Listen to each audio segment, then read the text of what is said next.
A Secretaria da Segurança Pública divulga os números da violência. Os crimes contra o patrimônio têm crescido e geram um clima de insegurança aqui na capital paulista. Repórter Thiago Muniz.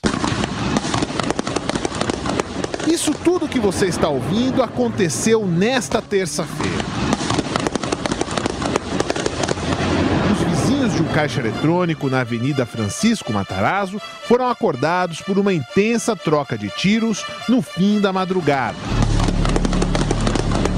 De saldo, os criminosos fugiram e 2 policiais militares ficaram feridos a tiros de fuzil. Ao repórter Fernando Martins, a aposentada Nilza Souza, que mora perto de tudo isso que aconteceu, narrou um cenário de medo. Era assustador, foi um susto, foi tantos que eu tive dúvidas se era fogos ou era tiro. Só que de repente eu comecei a achar que era tiro mesmo, que não parava. Isso aí foi assustador, foi uma guerra. A insegurança atinge também quem trabalha até atrás do volante de um carro blindado. É o caso do motorista executivo Virgílio Dias de Paula, que se viu obrigado a conviver com a violência nas últimas semanas. Há 15 dias, enquanto prestava serviço perto de uma das saídas do Minhocão, um ladrão atirou contra o veículo que ele dirigia. Eu trabalho de motorista, com carro blindado e tudo, e mesmo assim tentaram roubar. O carro está no conserto.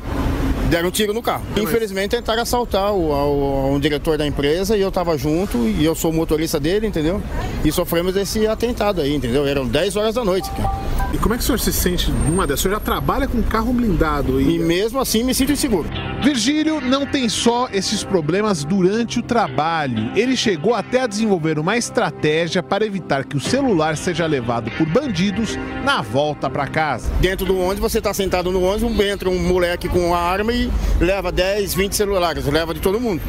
O senhor já foi vítima também de uma... Já, mas graças a Deus, pelo menos nessa parte, o curso de segurança que a gente faz, eu já ando com o celular meu na meia e um celular que não funciona na mão.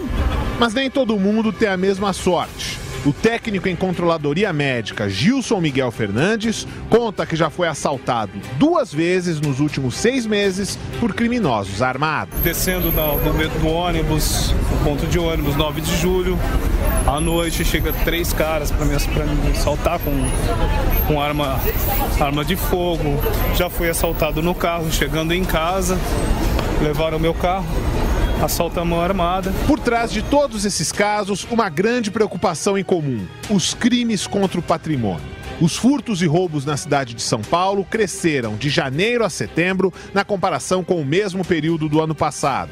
De acordo com a Secretaria da Segurança, os roubos, ou seja, a tomada de algum bem mediante ameaça, subiram 4,07%, com mais de 119 mil casos. Já os furtos tiveram elevação de 3,34% no acumulado dos 9 meses, para um total de mais de 135 mil casos em 2016. Estes mesmos indicadores também tiveram alta na soma geral do estado, com os roubos subindo 6,61% e os furtos com elevação de 4,01%. O secretário estadual da Segurança Pública de São Paulo, Mágino Alves Barbosa Filho, acredita que o aumento dos índices se deve à crise econômica. Eu continuo acreditando que o grande fator hoje é a crise econômica. Mas o que a gente tem feito é intensificar o número de policiais na rua, o patrulhamento, realizar um planejamento seguindo as manchas de criminalidade e ficar cada vez mais atento a esse fenômeno. A analista sênior do Instituto Sou da Paz, Carolina Ricardo, afirma que os crimes contra o patrimônio estão entre os que mais causam a chamada sensação de insegurança. E chama muito a atenção porque o roubo é aquele tipo de crime que aumenta muito a sensação de insegurança das pessoas. Todo mundo tem medo de ser roubado, né? De ter uma arma apontada na cabeça. A especialista aponta outra tendência para os crimes contra o patrimônio, que ainda atingem muito a região central, mas já são um perigo bem perceptível em outras áreas da cidade. A gente costuma achar que, assim, crimes contra a vida se concentram nas periferias, né? Como eu disse, nos distritos aí, principalmente da Zona Sul, e os crimes contra o patrimônio se concentrariam estão na região central, onde em teoria circula mais riqueza. Mas o que a gente percebe que já é tendência também é que inclusive os crimes contra o patrimônio com violência também seguem concentrados nas periferias de São Paulo. A reportagem constatou este panorama numa visita ao Jardim Mirna, na Zona Sul. O bairro, na região do Grajaú, é de responsabilidade do 85º Distrito Policial. Apesar de ser o segundo DP em número de homicídios registrados em 2016, os roubos preocupam também. Uma moradora, que prefere não se identificar, relata que o marido foi roubado na porta de casa neste mês. Aqui é que mais tem é roubo, moço. Tem um banco ali embaixo, quando chegou o bandido seguiu e a gente mora ali em cima, tomaram o dinheiro na frente da casa. Ele estava armado? Tá, enfiou a arma nele. E aqui a gente não vai fazer nada não, você trabalha para dar pros bandidos. Acostumados com a violência, veteranos das polícias civil e militar defendem uma integração melhor das corporações no combate ao crime. O coronel da reserva da PM, Antônio Carlos Biagioni, reconhece que uma união maior serviria para diminuir o número de casos. Se nós não precisássemos ter todos esses organismos isolados, se eles estivessem comungando na mesma cartilha, o número de criminosos inexistiria ou seria muito pequeno, o número de ações criminosas também não seriam no volume que a gente percebe, crescente a cada ano. O ex-delegado-geral da Polícia Civil de São Paulo, Marcos Carneiro Lima, lembra que até hoje as corporações não trocam muitas informações entre si e sequer compartilham o sinal de rádio para o monitoramento das ocorrências. Não existe uma comunicação como deveria haver. Essa questão da comunicação é tão importante que a própria Polícia Civil e a Polícia Militar, veja o absurdo, as duas polícias ainda trabalham de forma a não se comunicarem. As duas polícias, por exemplo, cada uma tem sua central de rádio. Frente a tudo isso, o engenheiro eletrônico Fábio Salles Nogueira não pensa em voltar a São Paulo. Após transitar por 40 anos entre Santo André e a capital paulista, há 2 ele se mudou para Blumenau, em Santa Catarina.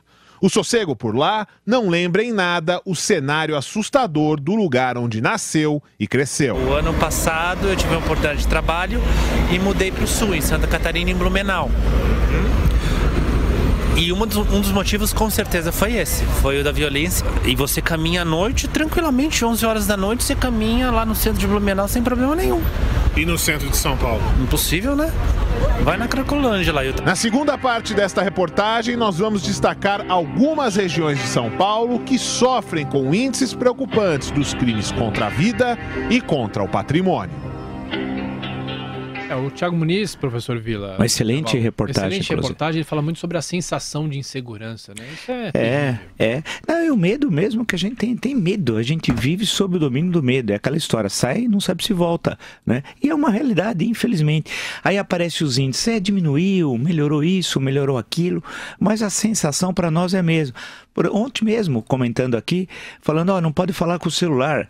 Você não pode caminhar na Avenida Paulista, não é seguro você caminhar e falar e usar o celular. Por quê? Porque vem assalto, o cara passa de bicicleta, vem, rouba o celular e desce alguma transversal que não é do tempo lá da música e desaparece e some e tal. Em todo lugar, essa questão, o medo que a gente tem numa agência bancária de fazer uma retirada em dinheiro e no final de semana, quando você precisa de dinheiro e vai a agência, você fica com o maior medo ao entrar. Você olha para o lado direito, olha para o esquerdo, fala, será que não tem ninguém na hora que você sai? A gente vive assim, quer dizer, é o receio de deixar uma porta aberta, quem mora numa casa, de circular, o receio de um farol à noite, especialmente as mulheres, que são as mais atingidas por esse tipo de assalto. O gente vem com uma pedra, quebra o vidro, assalta. É uma triste realidade, nós temos de mudar, quer dizer, parece que no mundo inteiro é assim, não é verdade. Quando a pessoa vai para um país em que os índices são desprezíveis comparado ao Brasil de criminalidade, inicialmente você começa a sentir mesmo que você vai andando na rua, olha para trás, olha para o lado. Depois que você começa a se acostumar e andar normalmente e saber que não significa que a cidade de São Paulo era um paraíso, não é verdade, sempre teve problemas em relação à segurança. Puxa vida, mais algumas décadas, não muitas, você podia circular pela cidade com muito mais tranquilidade. Sabe qual era o problema nos inícios dos anos 70 em São Paulo? O trombadinha e o trombadão. Esse era o grande problema no Viaduto do Chá.